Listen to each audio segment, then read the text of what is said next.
Vogliamo il nuovo ponte, bello e in poco tempo. Il sindaco Marco Bucci rilancia la sua richiesta per Genova. Metà degli sfollati hanno trovato una sistemazione, ora si lavora alla viabilità alternativa.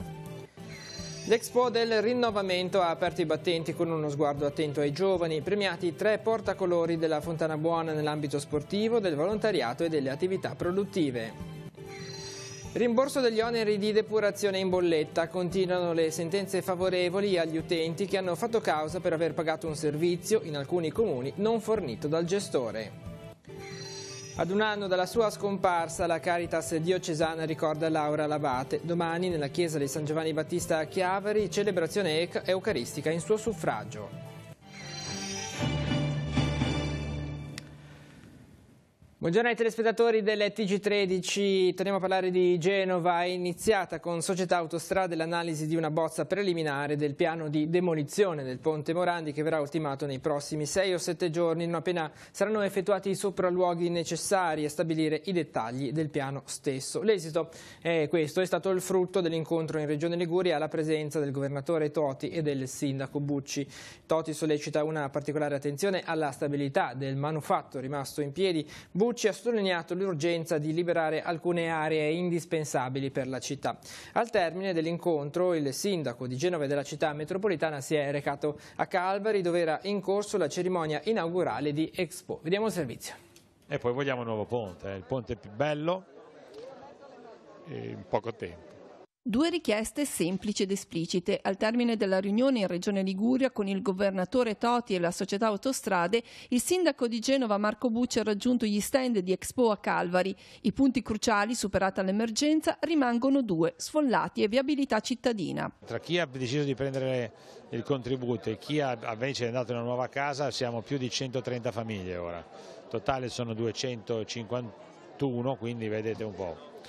L'altra cosa importante è che la mobilità migliora giorno dopo giorno, continuiamo a fare variazioni giornaliere per arrivare al risultato finale, ma ci riusciremo. La strada dell'Ilva, quella famosa che è al di là del porto, del confine portuale, sta andando avanti, i lavori vanno avanti come da programma. Il lotto 10 che è l'attacco diretto dall'autostrada sino a Guidarossa è stato anticipato, per metà novembre sarà pronto, quindi marciamo in questa direzione. Ma lo sguardo del sindaco della città metropolitana non manca di posarsi anche sul territorio della Fontana Buona, una zona importante, ricca di peculiarità, spesso poco valorizzate. Pezzi unici che noi forse dovremmo rilanciare di più. Noi ad esempio come città metropolitana facciamo poco per questo, dovremmo fare molto di più. Uno dei temi ricorrenti sollevato anche durante la cerimonia inaugurale di Expo è stato proprio quello delle infrastrutture, in particolare la rete viaria per la quale la Valle attende da anni risposte concrete. Dobbiamo continuare a investire. Le infrastrutture sono assolutamente importanti, che se ne dica al di fuori di qualunque battaglia politica, l'infrastruttura è un punto chiave dello sviluppo del territorio, non possiamo rinunciare all'infrastruttura. So che ci sono progetti qui in Fontana Buona, dal tunnel a tante altre cose, dobbiamo cercare di metterli nella condizione giusta. E col sostegno di istituzioni, enti e associazioni di volontariato si è aperta ufficialmente la 34esima edizione di Expo Fontana Buona. L'edizione 2018 è considerata un punto di partenza per il rilancio complessivo della vallata, a partire dalle giovani promesse del territorio premiati nel corso della cerimonia inaugurale, aperta con un minuto di silenzio in ricordo delle vittime del crollo del ponte Morandi. Vediamo.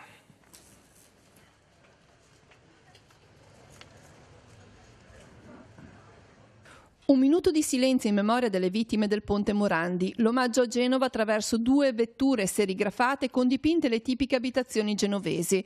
Non è mancato il ricordo alla cerimonia di inaugurazione della 34esima Expo di Calvari. Ad aprire gli interventi la presidente del GAL genovese Alessandra Ferrara, insediata da poco più di un mese. Le opportunità le creeremo perché noi, come sto dicendo appunto in questi giorni, andiamo avanti nella tradizione ma andiamo avanti nel rinnovamento e il nostro obiettivo è che Expo del prossimo anno sia veramente la vetrina di ciò che avremmo potuto realizzare nel corso di quest'anno 18-19. Sul palco i rappresentanti dei principali enti patrocinatori: Regione Liguria, Comune di San Colombano Certenoli, Città Metropolitana, Camera di Commercio. Le eccellenze in mostra sono quelle di una valle alle prese con gli effetti di una recessione economica, ma al tempo stesso forte di tante piccole produzioni di nicchia. I punti di forza sono stati rappresentati da 3 giovani che in ambiti diversi hanno portato il nome della valle agli onori delle cronache. Per lo sport, Luca Raggio, ciclista professionista di Coreglia Ligure. Sto vivendo una bella stagione e sto un po' vivendo tutte le nuove esperienze, soprattutto correre all'estero, magari, che è un po' la cosa diversa dal solito. Nell'ambito sociale del volontariato, Arianna Cotiledone, milita e volontaria della Croce Rossa di Cicagna, impegnati nei giorni dell'emergenza a Genova. E vedere uno scenario del genere dal vivo, ti lascia senza parole. Per quanto riguarda la Croce Rossa, noi abbiamo fatto servizio di mensa, quindi portavamo da mangiare ai soccorritori. Ed infine uno dei settori trainanti della valle, l'agricoltura, con una giovane, Anna Aste, entrata a far parte del direttivo CIA in virtù di una passione ereditata dalla famiglia. Adesso con questo nuovo incarico cerco un po' di portare avanti dare un po' voce a tutti i vari problemi dell'agricoltura, far sì che si possa risolvere qualcosa.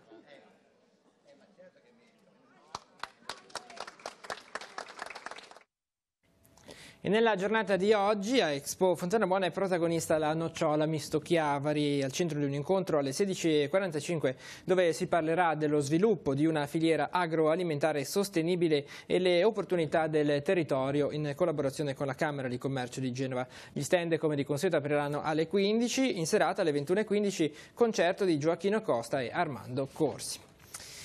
La Protezione Civile regionale ha emesso, su indicazione di ARPAL, un'allerta meteo gialla per temporali su bacini piccoli e medi delle zone B ed E dalle 21 di oggi fino alle 6 di domani mattina, sabato 1 settembre, e sempre sui bacini piccoli e medi della zona C, ovvero il nostro Levante, dalle 21 di oggi fino alle 12 di domani. L'ingresso di un nucleo di aria fredda in discesa dalle Alpi determina un marcato aumento dell'instabilità. Nel corso della giornata si attendono temporali sparsi, inizialmente di intensità debole o moderata, ma che tenderanno a divenire forti, più organizzati in serata, con la possibilità di locali grandinate e forti raffiche di vento. Dalla serata deciso rinforzo dei venti da nord, con raffiche fino a burrasca.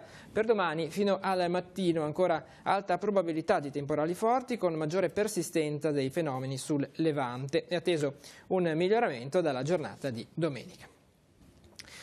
Sono oltre una cinquantina ad oggi le sentenze del giudice di pace di Chiavari che condannano il gestore del servizio idrico a rimborsare gli oneri di depurazione fatti pagare agli utenti di quei comuni dove in realtà un depuratore degno di questo nome non esiste. È il caso di Rapallo, dove il danno potenziale per i consumatori raggiunge cifre molto significative. Sentiamo.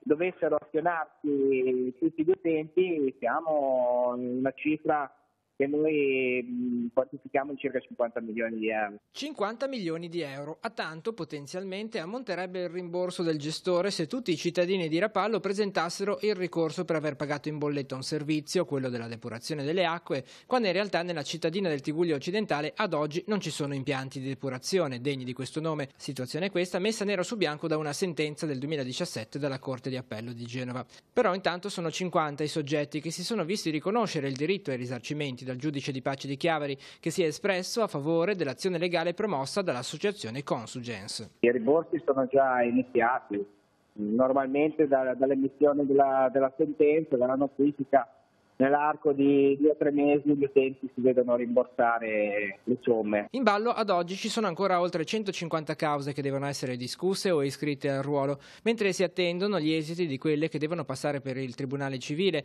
che riguardano alberghi, ristoranti e altre attività commerciali. Rimborsi che vanno indietro di 10 anni e che per gli utenti, a fronte di un costo per le spese legali e associative che si aggirano intorno ai 300 euro, equivalgono a rimborsi nell'ordine delle migliaia di euro. Al centro un'inadempienza contrattuale che il gestore ha nei confronti dei suoi clienti. In realtà mancano i servizi di depurazione dell'impianto primario e secondario che per legge una città come Rapallo deve necessariamente avere. Quella di Rapallo tuttavia non è una situazione isolata nel Tigullio. Ci sono altre realtà nelle quali ad oggi non è in funzione un impianto di depurazione come Casazza Ligure o Seste Levante. Anche per gli utenti di questi comuni esiste la possibilità di intraprendere un'avvertenza legale che porti ai rimborsi. A noi sostanzialmente serve serve poco, cioè servono le bollette e dimostrare che questi oneri sono stati pagati, quindi l'utente deve metterci, diciamo, nella condizione di poter quantificare il danno che ha subito pagando questi oneri, e con questa documentazione sostanzialmente siamo in grado poi di poter agire nei confronti del gestore. E proprio per permettere l'esecuzione di alcuni lavori legati alla costruzione del nuovo impianto di depurazione a Rapallo, da lunedì sarà in vigore un senso unico alternato regolato da semaforo in Viale Maggiocco, altezza intersezione con via Ferraretto. Nel contempo sarà in vigore il divieto di transito per veicoli superiori a 2 metri di larghezza in Viale Maggiocco nel tratto compreso tra il sottopasso ferroviario e via Ferraretto. La Regione ha intenzione di abolire le 2 aree contigue al Parco dell'Aveto. Il provvedimento comporterebbe la fine degli investimenti del parco sulla zona e la fine del divieto di caccia per i cinghialisti non residenti nei comuni del parco. Il comune di Borzonasca, a cui appartiene una delle 2 aree contigue, è fermamente contrario al provvedimento che comporterebbe grossi disagi ai residenti. Facciamo il punto. La Regione deve decidere se abolire o meno le aree contigue del Parco regionale dell'Aveto e l'intenzione pare essere quella di cancellarle. Le 2 aree riguardano la zona sotto al Monte Aiona, appartenente al comune di Borzonasca, e quella della miniera Il Gambatesa, interna al comune di Ne. La cancellazione dello status di area contigua rappresenterebbe la fine degli investimenti del parco sulla zona e la fine del divieto di caccia per i cinghialisti non residenti nei comuni del parco. Il sindaco di Ne, Cesare Pesce, dice di aver avuto garanzie dalla Regione che le aree della miniera di Gambatesa passeranno da area contigua ad area interna al parco. Assolutamente contrario il sindaco di Borzonasca, Giuseppino Maschio, che non crede ci sia una valida ragione per escludere aree con un'importante valenza ambientale che arricchiscono l'offerta turistica del parco. Lo stesso parco negli anni precedenti ha investito molto in alcune strutture presenti nell'area contigua, come il rifugio del Passo del Bocco, il rifugio della Malga Zanoni, la Malga di Perlezzi e il rifugio Aventarola. Sostiene poi che la scelta dell'abolizione sia solamente per accontentare i cacciatori che vengono da lontano e che altrimenti non potrebbero svolgere attività venatoria nell'area contigua al parco. Il 1° settembre di un anno fa concludeva il suo cammino terreno Laura Labate, docente, ex presidente dell'Azione Cattolica e direttrice della Caritas diocesana. Per ricordarla e per ritrovare oggi i frutti del suo impegno appassionato, la diocesi di Chiavari si ritroverà domani mattina alle 10 nella chiesa di San Giovanni Battista per celebrare l'Eucarestia in sua memoria. Sentiamo. È trascorso un anno dalla salita al cielo di Laura Labate, la diocesi di Chiavari vuole ricordarla non tanto per la persona ma per quello che ha lasciato, la sua presenza qui in mezzo a noi. Certo, il 1° settembre alle ore 10 celebreremo l'Eucarestia qui in San Giovanni ricordando un anno dalla morte di Laura ed è importante non soltanto il ricordo, perciò tutto ciò che ciascuno custodisce nel cuore, ma cogliere anche un po' lo stile che ci ha consegnato, uno stile di attenzione al povero, uno stile di non esibizione di sé, lo stile di una profonda umanità vissuta nel femminile ma donata a tutti. Nel Vangelo Gesù dice: se il seme non muore non porta frutto. Quali sono i frutti che Laura sta ancora lasciando per la nostra Chiesa? Ma certo, ciascuno custodisce e si lascia alimentare da quelli che sono stati gli incontri che sono stati vissuti con lei. Nell'occasione di sabato daremo anche un piccolo presente, un piccolo segno di alcune parole significative che Laura ha lasciato e quindi diventano ancora una volta alimento per tanti. L'invito è che tutti partecipino, sia un momento di comunità per guardare avanti e continuare il cammino intrapreso. Sì, ma davvero, il seme che cade nella terra poi dopo fruttifica nei modi e nei tempi che il Signore vuole. E allora accogliere la sua memoria nella preghiera e nell'Eucaristia vuol dire fare un cammino verso quella pienezza di umanità che è la gloria nel cielo. E prende il via domani ad Arenzano la 110ª edizione della festa del Gesù Bambino di Praga. I festeggiamenti prenderanno il via con la posa della statuetta alla venerazione dei fedeli per il tradizionale bacio. Nel pomeriggio, sul piazzale del santuario, la benedizione dei bambini impartita da Monsignor Guglielmo Borghetti, vescovo di Alberga Imperia, durante la quale non mancherà il ricordo per Samuele e Cristal, 8 e 9 anni, i più piccoli tra le vittime del crollo del ponte Morandi il 14 agosto. Alle 18 la processione della statua di Gesù Bambino di Praga, aperta dai tradizionali crocifissi, scendendo nelle vie del paese raggiungerà il porto di Arenzano, dove la statuina verrà imbarcata dai pescatori. La suggestiva processione di barche in mare sosterrà davanti al molo cittadino per la tradizionale preghiera del pescatore e la benedizione delle barche e alla città. Alle 22:30 la veglia di preghiera fino alle 4 del mattino successivo. Domenica la festa continuerà per tutta la giornata. Alle 11 la Santa Messa presieduta da Monsignor Borghetti. Alle 21 l'Associazione dei Campanari Liguri insieme alla Federazione dei Campanari Bergamaschi dedicheranno alle vittime del crollo del Ponte Morandi un concerto di campane e campanini suonati dai bambini e ragazzi. Saranno suonati inizialmente 43 rintocchi di campana nel silenzio e nella preghiera per ricordare le 43 vittime del crollo del Ponte Morandi. Abbiamo visto alcune immagini dell'edizione dello scorso anno della festa. Questa sera torna l'appuntamento con la rubrica Noi Chiesa. Il programma sarà interamente dedicato al pellegrinaggio diocesano dei Cresimati a Roma dal Papa. Grazie all'intervista di Don Luca Sardella e alle riprese di Alex Appollaro potrete seguire il recente cammino dei ragazzi alla riscoperta delle radici della fede. Come sempre all'inizio alle 21:10 su Telepace 1 al canale 15. La linea adesso va alla rassegna stampa per vedere i titoli dei giornali in edicola quest'oggi. Ci rivediamo dopo per altri aggiornamenti. Sulla prima pagina di Avvenire, a mani più chiuse, Unione Europea divisa sulla missione antitratta dei migranti, lascerà le acque della Libia anche l'ultima ONG. L'Italia ora minaccia di uscire dall'operazione Sofia, altre scintille tra Salvini e Macron su respingimenti alle frontiere e ruolo europeo. A centropagina la fotonotizia che arriva da Roma, crollo in chiesa del centro, a Roma paura e sconcerto, la chiesa di San Giuseppe vicino ai Fori, a Venezia danni ad una basilica. I temi affrontati da Avvenire all'interno, la Chiesa famiglia, oltre il clericalismo il Papa invita a riscoprire il padre, poi cultura e politica, costruire dal basso una positiva idea di paese e ancora l'inchiesta Cina 1958, così nacque la Chiesa patriottica. Dalle pagine interne un approfondimento su Cattolica, il caso Viganò, Paroline, vicenda dolorosa ma il Papa è sereno, il segretario di Stato spero si lavori cercando verità e giustizia. Dalle prima pagina del Secolo XIX, il Ponte Morandi in primo piano, il piano per la demolizione entro 30 giorni, distrutte 150 abitazioni, Autostrade accetta Fincantieri, si prepara il primo incontro tra i vertici. E poi ancora Tria chiederà all'Europa flessibilità per 10 miliardi, deficit sull'1,5% contro il 3,3% chiesto da Di Maio. Dalle pagine interne il paese natale di Pertini diventa la Cinecittà Ligure, inaugurati gli Stella Studio attrezzati nell'ex scuola media offerta dal Comune e ancora stretta sui pullman diretti a Portofino, tagliata la white list. Dalle pagine del Levante le sentenze relative agli utenti contro IRI, il giudice di pace dà torto all'azienda, primi 50 rimborsi. E poi ancora Aveto, addio aree contigue, spazio a tutti i cacciatori, Borzonasca contrario alla deregulation, spesi molti soldi per i rifugi e ora ne è più possibilista a condizione che la zona di Gambatesa diventi area parco. Dalle pagine del Secolo XIX la cerimonia di inaugurazione della 34esima Expo Fontana Buona, al via da 34 anni la vetrina del territorio.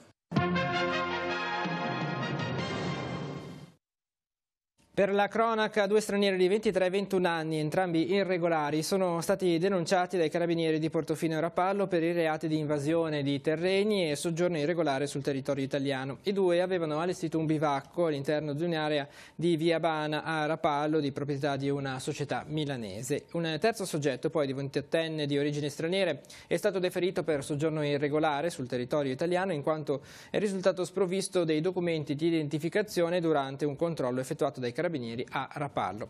E un 36enne cagliaritano residente a Milano è stato denunciato per truffa dai carabinieri di Zoagli. L'uomo ha messo in vendita su internet un computer portatile comprato per 360 euro da una genovese che in realtà non ha mai ricevuto l'oggetto acquistato e quindi ha sporto denuncia.